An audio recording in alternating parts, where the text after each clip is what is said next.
The human diplomatic vessel arrived 3 days later, bringing with it Dr. Amy Stone and a team of xenobiologists who carried independent research that confirmed everything Jake and Zara had discovered. The meeting between the two species took place in the main conference chamber of the Valtorian warship, with representatives from both sides presenting their findings to an audience that included the Valtorian High Command. Dr. Stone presented her research with the precision and clarity that Jake remembered from their time working together on the New Horizon. She showed how human analysis of Valtorian genetic samples had revealed patterns consistent with environmental radiation exposure rather than biological plague. Her team had even identified the specific type of radiation involved and traced it to crystalline materials that were common in Valtorian technology. Commander Kov and the other Valtorian science officers listened with expressions that shifted from skepticism to concern as the evidence mounted. The human research was thorough and independent, making it impossible to dismiss as conspiracy or deception. When Dr. Stone finished her presentation, the conference chamber fell silent as the implications sank in. "You claim that our own technology has been sterilizing our population for 2 centuries, said High Commander Vex, the leader of the Valtorian expedition. "This is a serious accusation that requires extraordinary proof." Dr. Stone activated a holographic display that showed comparative genetic analyses from multiple sources. "The evidence comes from your own medical databases," she said calmly. "We simply applied human analytical methods to data that your scientists already possessed." Jake watched the exchange with growing tension, knowing that this was the moment when their secret collaboration might be exposed. If the Valtorian commanders realized that Jake had been providing information to human scientists, both he and Zara could face charges of treason. However, Dr. Stone had been careful to present their findings in a way that suggested independent discovery rather than collaboration. She showed how human scientists had reached their conclusions using only publicly available information and standard analytical techniques. The fact that those conclusions matched Jake's secret research with Zara appeared to be confirmation rather than coordination. High Commander Vex turned to Commander Kov for his assessment of the human claims. "What is your evaluation of this environmental theory?" he asked. Kov's expression showed reluctance mixed with professional integrity. "The correlation between genth mining and sterility outbreaks is statistically significant," he admitted. "However, correlation does not necessarily prove causation, and abandoning our technology based on unproven theories could be catastrophic." Dr. Stone stepped forward again. "We're not suggesting that you abandon your technology," she said. "We're proposing that you modify it to eliminate the harmful radiation while maintaining its beneficial properties. Human scientists had developed shielding techniques that could solve this problem." This was the moment Jake had been hoping for. The solution wasn't choosing between technology and survival, but rather adapting existing technology to be safer. It offered a path forward that didn't require the Valtorians to sacrifice their civilization or continue their desperate breeding programs. However, High Commander Vex's response revealed the deeper political complications involved. "Your proposal would require admitting that our greatest technological achievements have been slowly destroying us," he said. "Such an admission would undermine the authority of our leadership and could lead to social upheaval." Jake realized that they were facing not just a scientific problem, but a political one. The Valtorian leadership had built their power on claims of technological superiority, and admitting that their technology was flawed could destabilize their entire society. This was bigger than genetics or radiation exposure. It was about the foundations of an entire civilization. Dr. Stone seemed to understand the political dimensions as well. "Perhaps we could frame this as an opportunity for technological advancement rather than an admission of failure," she suggested. "Joint human Valtorian research could develop new technologies that are superior to what either species has achieved independently. The proposal intrigued several of the Valtorian commanders, but High Commander Vex remained skeptical. What guarantee? Do we have that human technology could actually solve our problems? He asked. And what would humans gain from such cooperation? Dr. Stone smiled slightly. We would gain access to technologies that are centuries ahead of our own, she said. And you would gain new perspectives that could accelerate solutions to problems you've been struggling with for generations. Both species would benefit. Jake could see that the conversation was moving in a positive direction, but he also noticed that Zara looked increasingly uncomfortable. She had been silent throughout the formal presentations, following protocol that required military officers to defer to their superiors in diplomatic situations. However, Jake could tell that she wanted to contribute information that could strengthen the case for cooperation. The opportunity came when High Commander Vex asked for military assessment of the proposed cooperation. Commander Zara, he said, you have spent more time with the human prisoner than anyone else. What is your evaluation of their trustworthiness and capabilities? Zara stood and addressed the assembled commanders with the formal precision expected of her rank. The human Jake Morrison has demonstrated exceptional knowledge of genetic science and environmental analysis, she reported. His cooperation has been voluntary and productive, suggesting that formal collaboration between our species could be beneficial. Jake held his breath, wondering if Zara would reveal the extent of their secret research. Instead, she carefully presented their findings as if they had emerged from the standard compatibility testing that she had been ordered to conduct.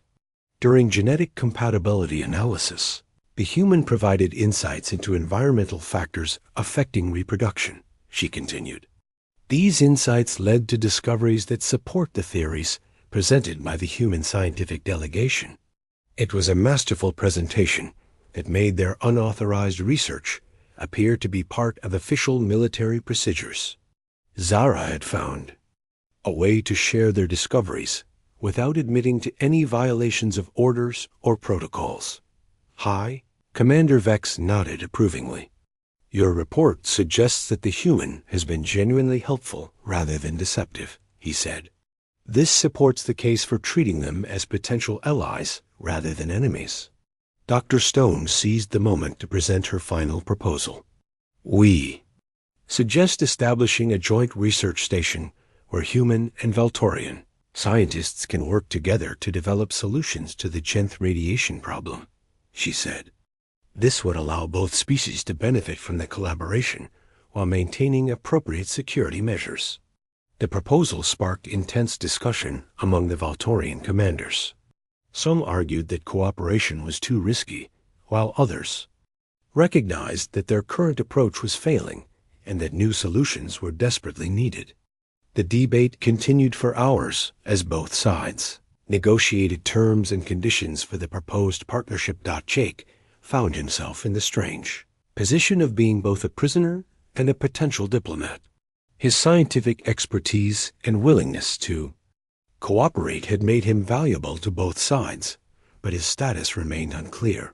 Was he still a captive, or had he become a voluntary participant in interspecies cooperation? The answer came when High Commander Vex announced his decision.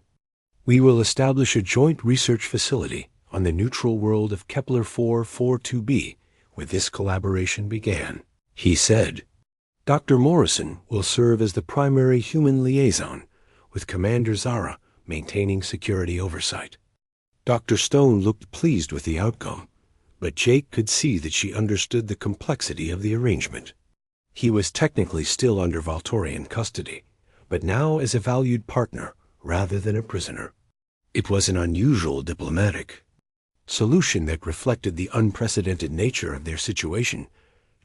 As the formal meetings concluded, Jake and Zara found themselves with a few minutes of private conversation. You took enormous risks to make this possible, Jake said quietly. Your willingness to challenge orders and pursue better solutions saved both our species. Zara's expression showed a mixture of relief and apprehension. "The risks are not over," she replied. "This cooperation will require both our peoples to change in ways that many will resist. Success is not guaranteed." Jake nodded in understanding. "But at least now we have a chance," he said, "and we'll be working together to create that future, instead of fighting over limited options." Through the viewport, Jake could see the surface of Kepler 442b, where their unlikely partnership had begun. Soon, that world would host a research station where humans and Valtorians would work side by side to solve problems that neither species could address alone. It was the beginning of something entirely new in the galaxy. The story that had started with capture and coercion had evolved into voluntary cooperation and mutual respect. Jake's willingness to engage scientifically rather than react emotionally had transformed desperate military operation into the foundation for interspecies alliance. Sometimes, he reflected, the most important discoveries came not from Asterisk. Jake and Zara worked in secret for weeks, accessing medical databases and historical records that Zara's military clearance allowed them to reach. They established a careful routine where their research appeared to be part of the standard genetic compatibility testing that the High Command expected. Jake would analyze genetic samples during official hours, while Zara compiled environmental data during her off-duty time. The breakthrough came when Jake discovered an anomaly in the historical records. The genetic plague had not appeared randomly across Valtorian space, but it followed a specific pattern that corresponded to the expansion of their mining operations. Each new outbreak occurred within 50 years of major excavation projects on various worlds. "Look at this timeline," Jake said, projecting a three-dimensional map that showed both mining sites and plague outbreaks across Valtorian territory. Every single outbreak follows the same pattern. Mining begins, then within a generation, sterility rates in nearby populations begin to climb. Zara studied the map intently, her military training allowing her to recognize patterns that civilian scientists might miss. "The correlation is too consistent to be coincidence," she agreed. But what could mining operations release that would cause genetic damage decades later? Jake manipulated the display to show mineral composition data from the various mining sites. "That's what we need to figure out," he said. "What's common to all these locations that could cause delayed genetic effects?" They spent days analyzing mineral surveys, environmental reports, and medical data from affected populations. The answer came from an unexpected source when Zara accessed military records about security measures at mining facilities.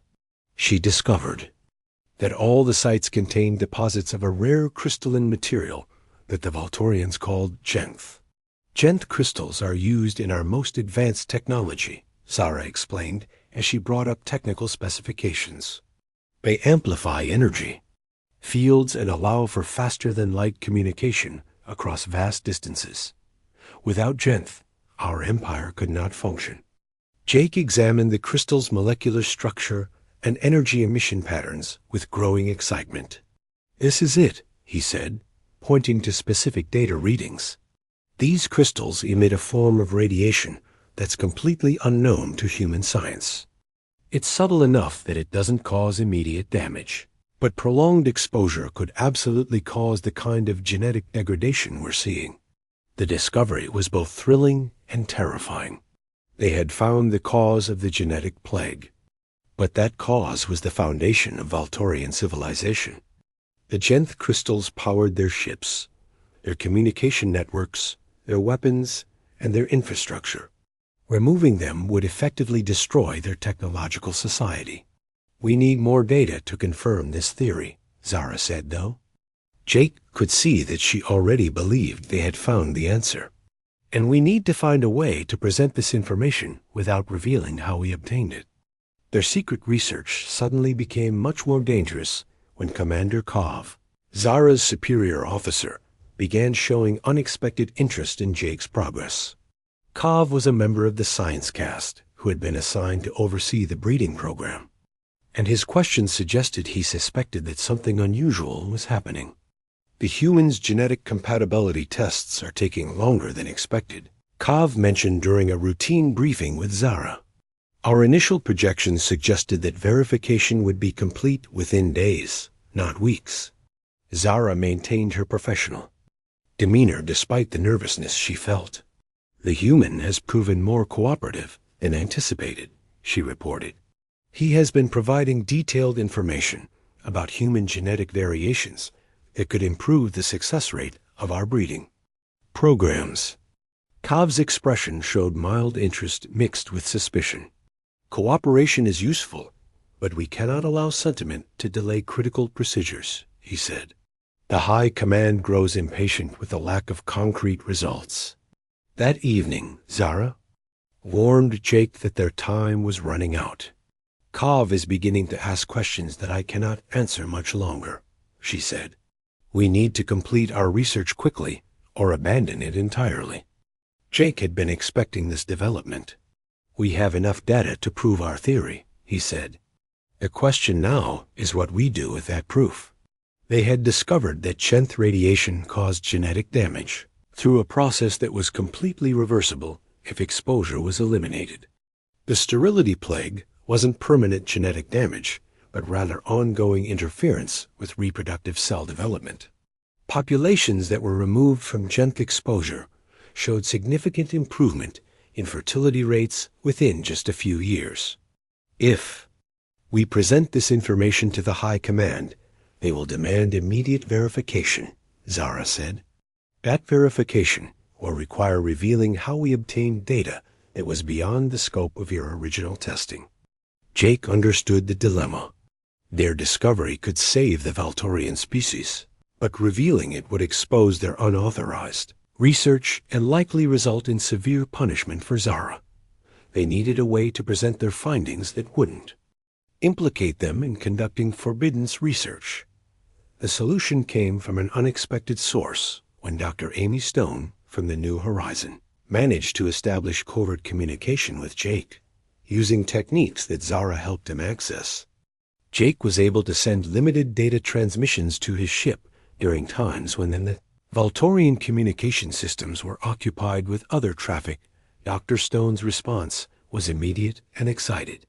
The data Jake sent confirmed theories that human scientists had been developing about environmental factors affecting genetic expression.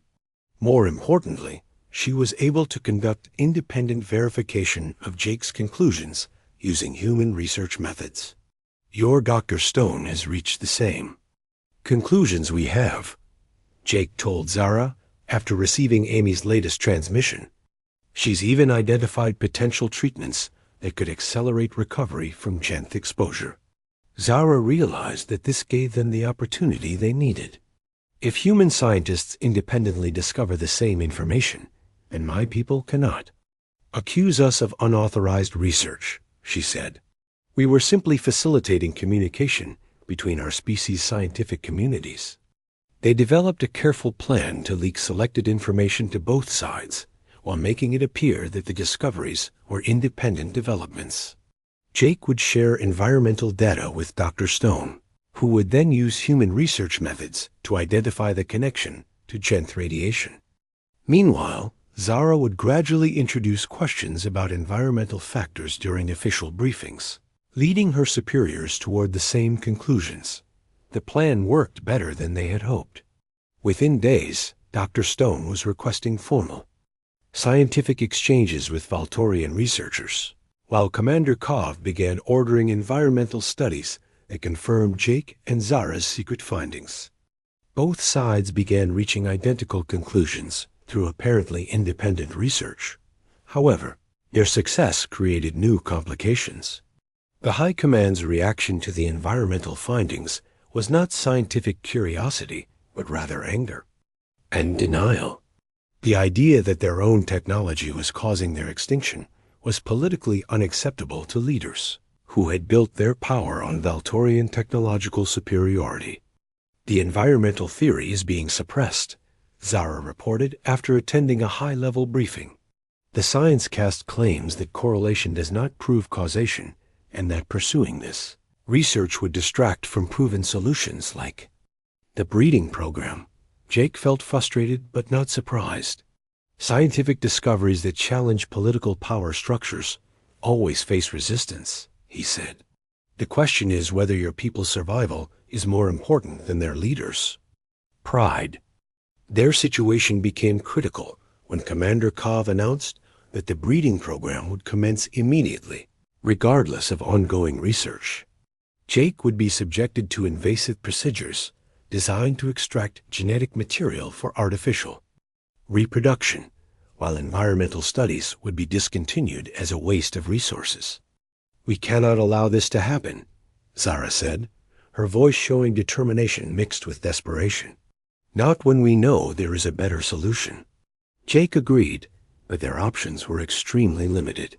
They could not openly defy military orders without facing immediate punishment, but they also could not stand by while an entire species pursued a solution that would ultimately fail to address the real problem. "What if we don't fight the breeding program, but instead use it as cover for real research?" Jake suggested. "If I'm going to be subjected to these procedures anyway, we could use that access to gather more evidence about genth exposure effects." Zara considered the proposal carefully. "That would require convincing the medical staff to expand their testing protocols," she said. "And it would mean subjecting you to potentially dangerous procedures for information we might not be able to use." Jake nodded grimly. "The risks are significant," he admitted. "But the alternative is watching your people continue down a path that leads to extinction. If there's any chance that we can gather enough evidence to change their minds, isn't that worth trying?" Their conversation was interrupted by an urgent communication from the bridge.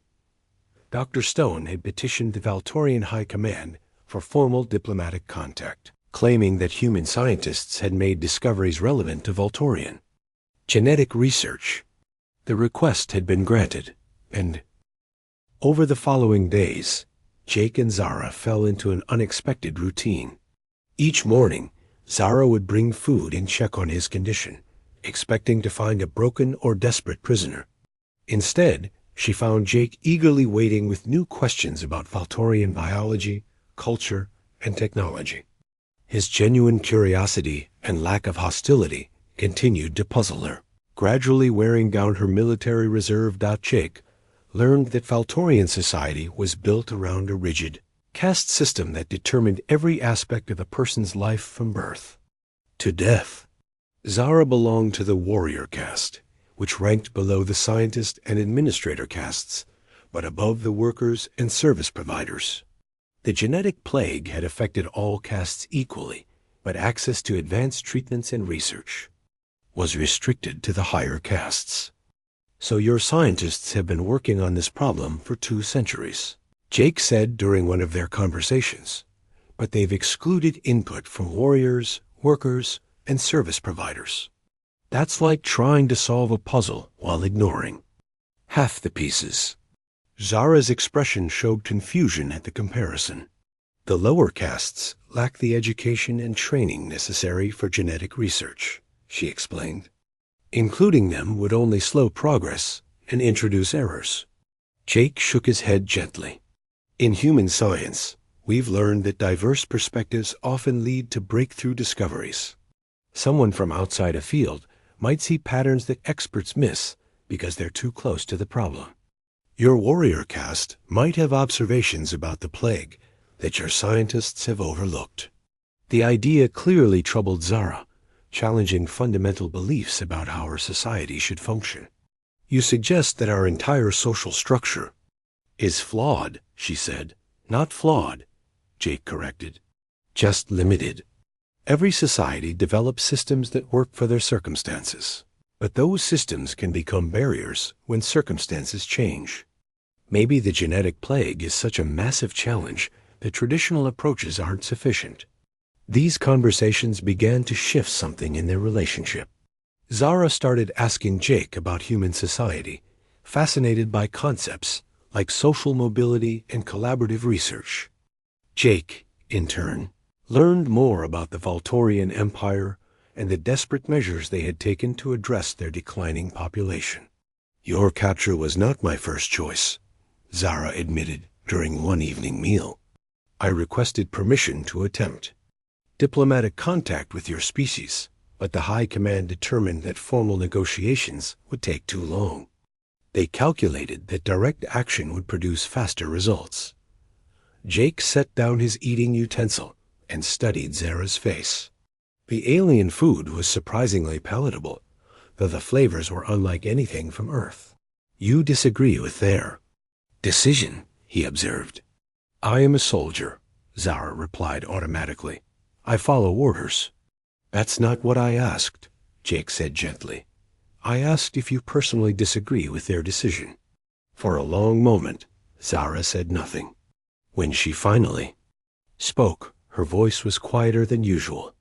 "I believe my people's survival is more important than any individual's freedom," she said.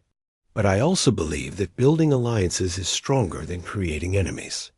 Your people could become valuable allies if approached correctly, but capturing and forcing breeding programs will likely make them our enemies instead." Jake nodded thoughtfully. "So you understand the long-term problems with this approach, but you're caught between your personal judgment and your military orders. The warrior caste does not make policy," Zara said firmly. "We implement the decisions of our superiors, even when those decisions might doom your people to extinction anyway?" Jake asked. The question hit Zara like a physical blow. She stood abruptly and began pacing the room, her agitation clearly visible. "You do not understand the pressures facing our leadership," she said. "Every day we delay, more of our people become sterile. Every failed experiment brings us closer to the point where no solution will be possible." Jake watched her pace, recognizing the internal conflict she was experiencing. What if there was a better approach? He asked quietly. Something that could produce faster results than either diplomatic negotiations or forced breeding programs. Zara stopped pacing and turned to face him. "What do you mean?" Jake stood and moved to the work area where they had been reviewing genetic data. "You've been approaching this as a reproduction problem," he said, activating the holographic display. "But what if it's actually a medical problem that can be solved directly?" A genetic sequences appeared in the air between them, and Jake began manipulating the display to highlight specific patterns. "Look at these degradation markers," he said, pointing to sections of the data. "They're not random mutations or natural genetic drift. They show signs of systematic targeting, almost like a virus that specifically attacks reproductive genetics." Zara moved closer to study the display. "Our scientists have conducted similar analyses," she said, "but they found no trace of any viral or bacterial agent causing the degradation. That's because you've been looking for biological agents," Jake explained. "But what if the cause is something else entirely? Something that mimics biological processes but operates through different mechanisms?" Jake continued manipulating the display, showing Zara patterns he had noticed during their previous discussions. Human genetic research has discovered that certain environmental factors can trigger epigenetic changes that affect reproduction. Things like radiation exposure, chemical contamination, or even electromagnetic interference can cause genetic expression to change without directly damaging the DNA itself. Zara studied the new patterns Jake was highlighting, her scientific training allowing her to follow his reasoning despite her military background. "You suggest that something in our environment is causing the sterility plague," she said slowly. "It would explain the gradual increase over time," Jake continued. "And it would also explain why traditional medical approaches haven't worked. You can't cure an environmental cause with genetic therapy alone." The implications of Jake's theory were staggering. If he was correct, then the solution wasn't breeding programs or genetic manipulation, but identifying and eliminating whatever environmental factor was causing the problem. Zara sank into a chair as she processed the possibilities. "If you are Right, she said quietly.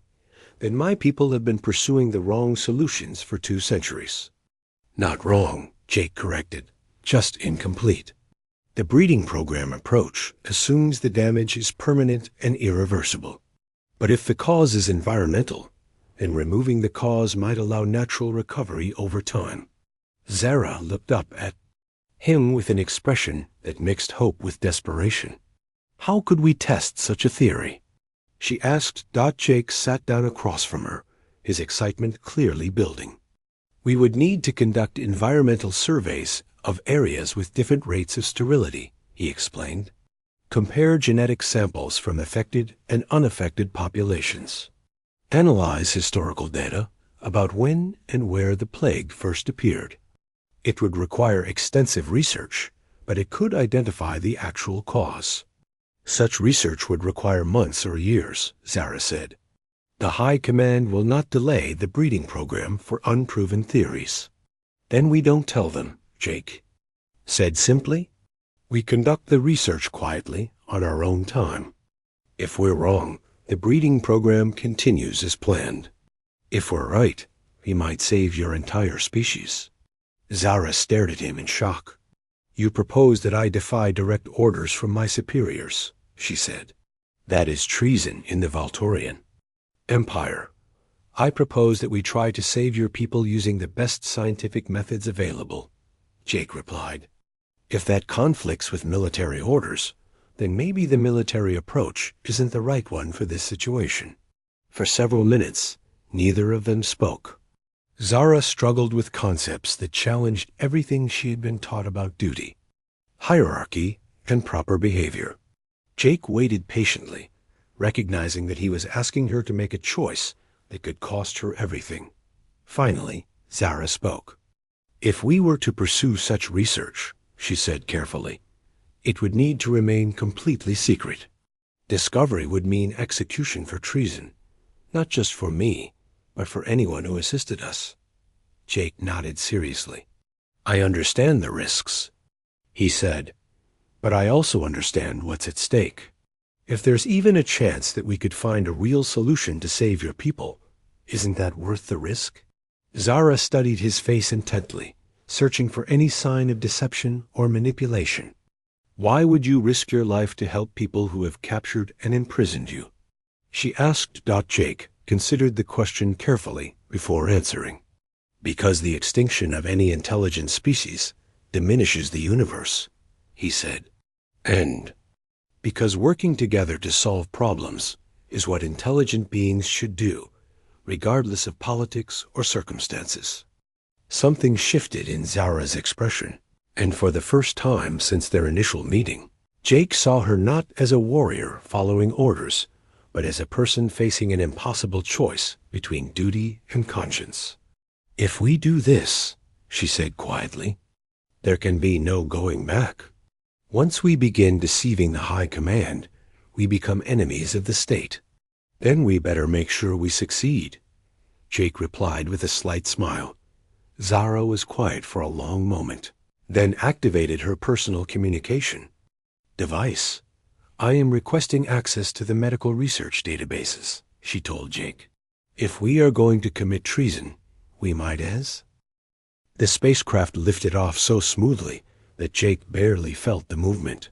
Through a small viewport, he watched the surface of Kepler 442b fall away as they climbed toward the stars. The technology was impressive, far beyond anything humans had developed.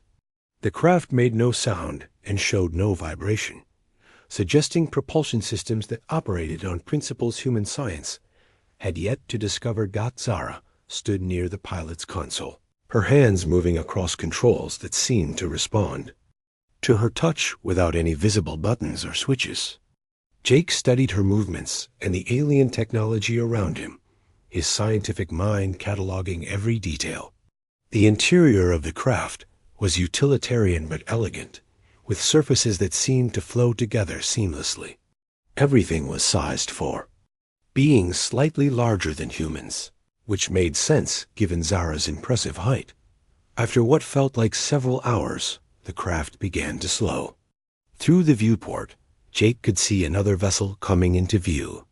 This ship was massive, easily 10 times the size of the New Horizon. Its hull gleamed with the same metallic material as Zara's armor, and weapon ports were visible along its length.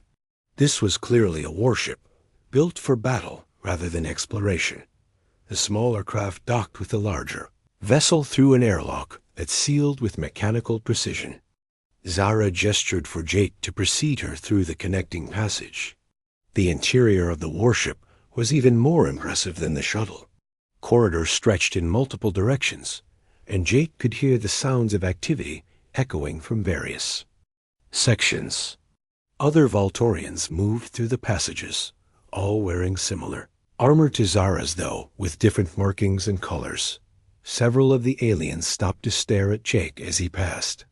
Their expressions were difficult to read, but Jake sensed curiosity mixed with something that might have been suspicion. He noticed that while all the Voltorians shared the same basic physical characteristics as Zara, there were subtle variations in their appearance. Some had darker skin tones, others had different colored markings, and a few had distinctly different facial structures. Zara led him through a series of corridors until they reached what appeared to be her personal quarters.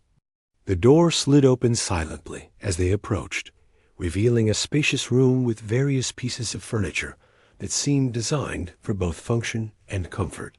Weapons and armor were displayed on wall mounts, while several electronic devices that Jake couldn't identify occupied a work area near one wall. "You will remain here," Zara said, securing the door with a control panel. "These quarters are now your prison until the procedure can be completed." Jake looked around the room, noting that while it was clearly secure, it was also surprisingly comfortable. There was a sleeping area with what appeared to be a bed sized for someone of Zara's proportions, a small food preparation area, and even what looked like entertainment system. "This is quite luxurious for a prison cell," he observed. Zara's expression showed mild surprise at his calm reaction. "You are not what I expected," she admitted. "Most prisoners would be demanding release or threatening revenge by now."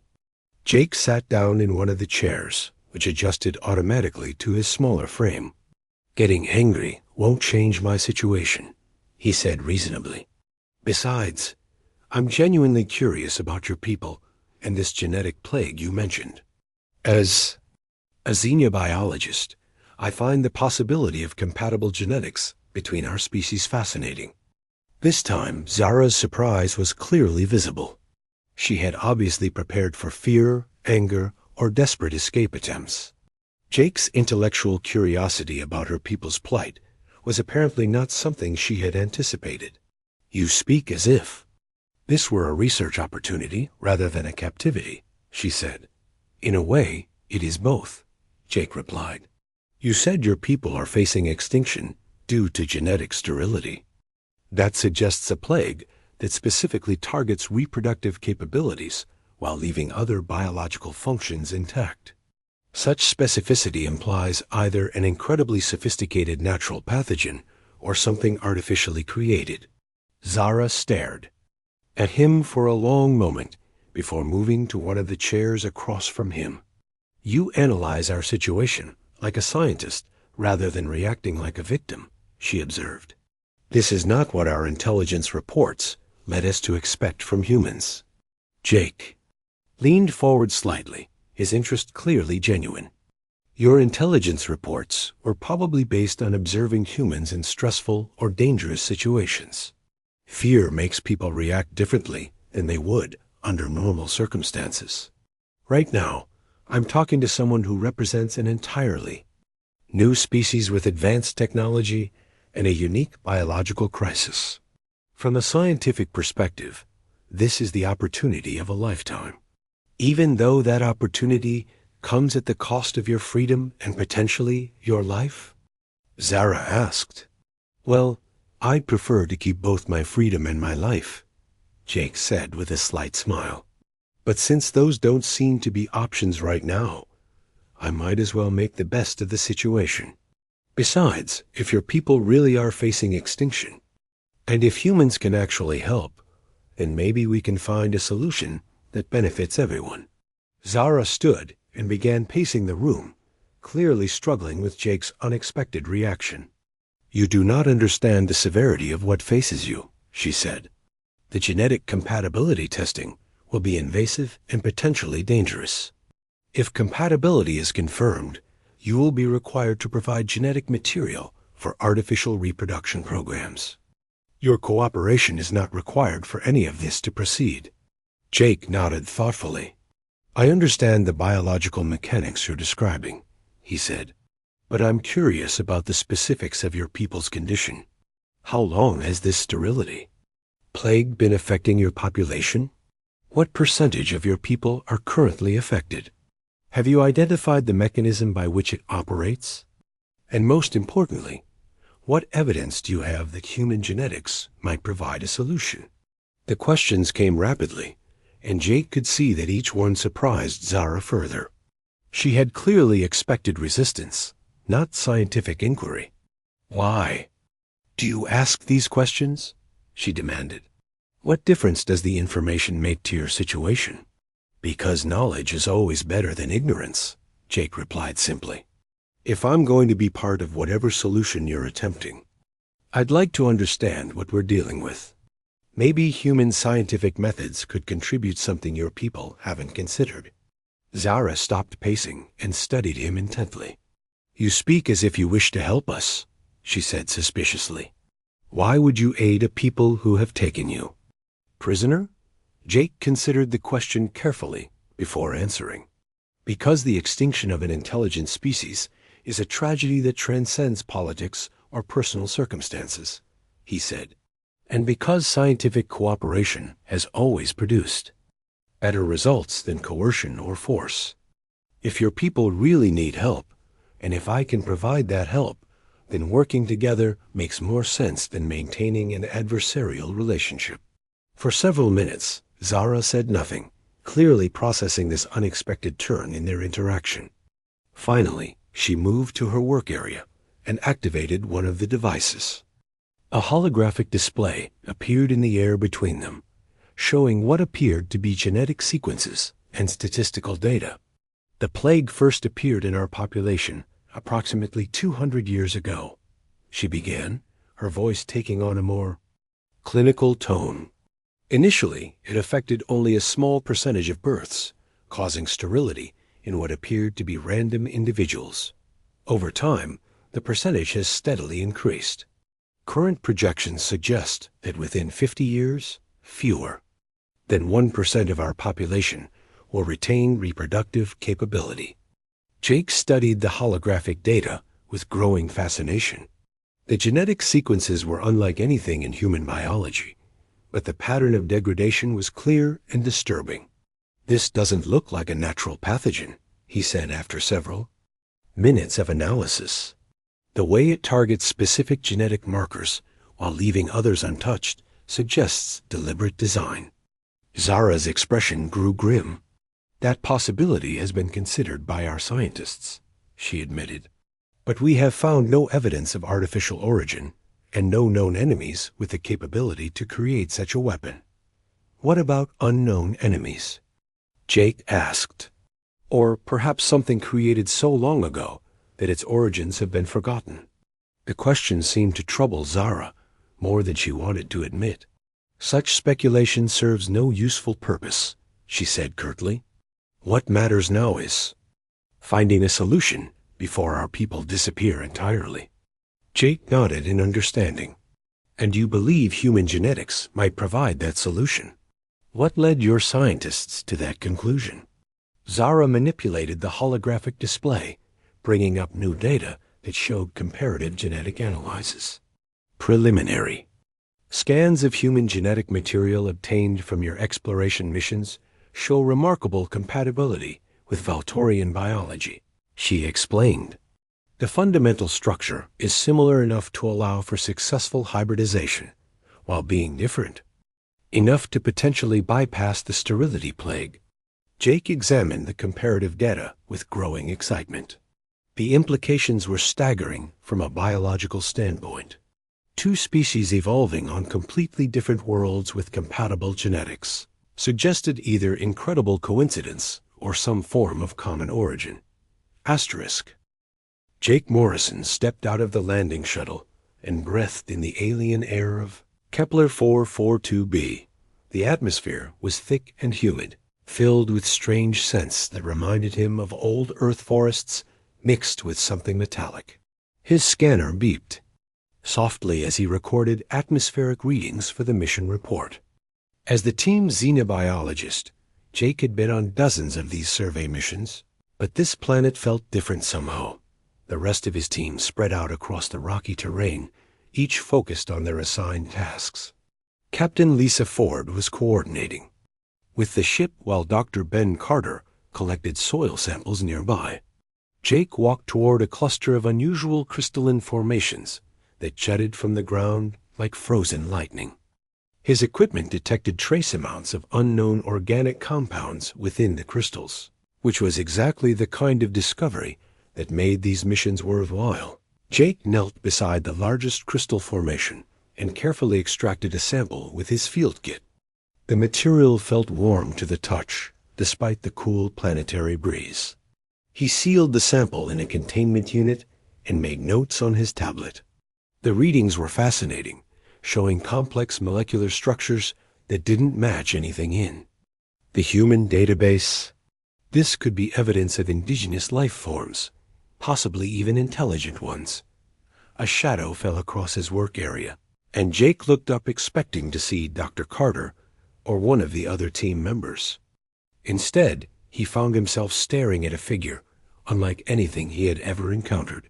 The being stood nearly 7 feet tall, with a humanoid shape, but clearly non-human features.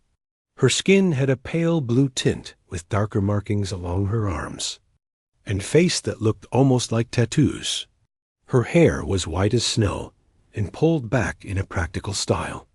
Most striking were her eyes, which were a deep purple color and seemed to glow slightly in the dim light.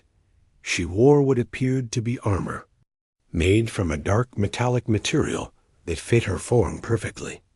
Various weapons and tools hung from her belt, and she carried what looked like an energy rifle in her hands. Despite her alien appearance, there was something undeniably familiar about her posture and movements. She moved like a soldier, confident and alert. Jake's hand instinctively moved toward his communication device, but the alien's voice stopped him. "Do not attempt to signal your companions," she said in perfect English, though her accent was unlike anything Jake had heard before. "I am Commander Zara of the Volturian Empire, and you are now my prisoner."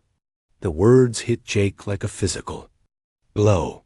First contact with an alien species was supposed to be humanity's greatest achievement, but this was clearly not going according to any of the protocols they had trained for. Jake raised his hands slowly to show he meant no harm. "I'm Dr. Jake Morrison, xenobiologist with the human exploration vessel New Horizon," he said, trying to keep his voice steady. "We come in peace and mean no harm to your people." Zara's expression remained unchanged as she studied him. "Your intentions are irrelevant," she replied. "What matters is that you possess something my people desperately need." She gestured with her weapon for Jake to stand. "You will come with me now." Jake's mind raced as he considered his options. Running would be pointless against someone who was clearly a trained warrior, and his team was too far away to help even if he could alert them. His scientific training kicked in, and he found himself analyzing the situation like any other field study. This Zara seemed intelligent and spoke his language fluently, which suggested her people had been observing humans for some time. "What is it that you think I possess?" Jake asked as he slowly got to his feet. "Perhaps we can discuss this peacefully." For the first time, something flickered across Zara's face that might have been surprise. "You are not afraid," she observed. "That is unusual for your species." Jake shrugged slightly. "Fear doesn't seem very productive right now," he said. "I'm more curious about your people and why you need something from me." Zara studied him for a long moment before responding. My people are dying, she said simply. A genetic plague has rendered most of our population sterile. Our scientists believe that genetic material from your species might be compatible with ours. You, Dr. Morrison, have been selected to help preserve the Valtorian bloodline. The implications of her words hit Jake immediately. This wasn't just a capture or kidnapping in the traditional sense. This was about survival of an entire species, and somehow humans were seen as the key to that survival. His scientific mind began working through the possibilities, while his more primitive instincts warned him about the danger he was in. I understand your people's desperation, Jake said carefully, but surely there are better ways to approach this than through capture. My people would be willing to help if we could establish peaceful contact. Zara's laugh was bitter. Peace requires trust, and trust requires time that my people do not have. The genetic plague spreads faster each year, and our birth rates continue to decline. I cannot risk the bureaucracy and delays that would come with formal diplomatic contact. She gestured again with her weapon, this time more insistently.